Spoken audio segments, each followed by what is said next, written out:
your compost pile looks like this, wet, stinky, and not breaking down, you're doing it wrong. Say you followed all the tips that you found online and it's still not working out for you. I'm gonna show you the 3 most common mistakes that you might be making when it comes to your compost pile and how to fix it. We're skipping the textbook stuff and going straight to real world composting. And at the end, I'm gonna show you the weirdest trick that sped up my compost by almost 2 times.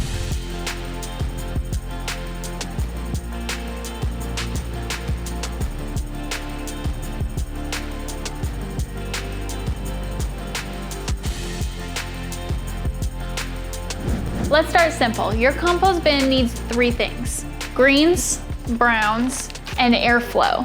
Think of your pile like a campfire. The greens are the fuel, browns are the kindling, and the airflow keeps everything burning. If you miss any of these ingredients, your pile either rots, stinks, or isn't breaking down at all. So mistake number 1 is too much green. Kitchen scraps, lawn clippings, basically anything that's green that you're putting into your compost bin, that's super high in nitrogen. Your green material like kitchen scraps or lawn clippings are gonna be really wet, for lack of a better term, and high in nitrogen. If you pile them up without the brown balance, you're gonna be left with a very stinky compost pile. So the fix is just to add more browns. Shredded leaves, cardboard, sawdust, anything that's brown, bark, brown paper bags. These are gonna soak up that extra liquid and bring back that perfect balance. If it looks like a salad, it's wrong. If it looks like lasagna and it's got layers, you're doing it right. Mistake number 2 is not enough airflow. Compost bins should not be like a dump. You're not just throwing things in there and then hoping over time it breaks down. It's a living system that needs to breathe. There are worms, there are microbes. If you pile things in there and forget about it, the microbes and the worms cease to exist. And then you get a funky smell.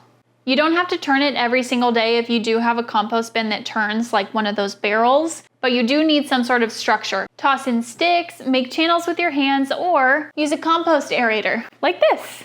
Even a $5 gardening fork is gonna be better than nothing. Mistake number 3 is your pile is just too small. If your pile is too small, then it's not gonna retain enough heat, and the heat is really needed to help aid in breaking things down. It's like trying to boil water without a candle or a flame. If it's too spread out, it gets too dried out. But if it's too compact, it suffocates. So your ideal setup is gonna be a cube shape with a tarp or some sort of a lid to help control the moisture, plus enough volume to insulate that heat. It doesn't need to be fancy, but size matters a lot more than people think. So what happens if you don't have a backyard? Let me show you my small space composting system that works right on a patio or a balcony.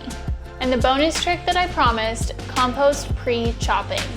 Before adding anything, I blitz my kitchen scraps in a blender or I just cut them up with kitchen scissors. This gives microbes way more surface area to work on.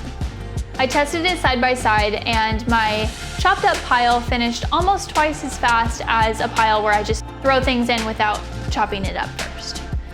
It's like feeding your compost a smoothie instead of a steak. Now that you know how to fix a failing compost pile, I want to know the weirdest thing that you've ever composted. I once tried a bunch of twine and it was not my best idea. Didn't break down at all. Drop yours in the comments and I'll pin the funniest one.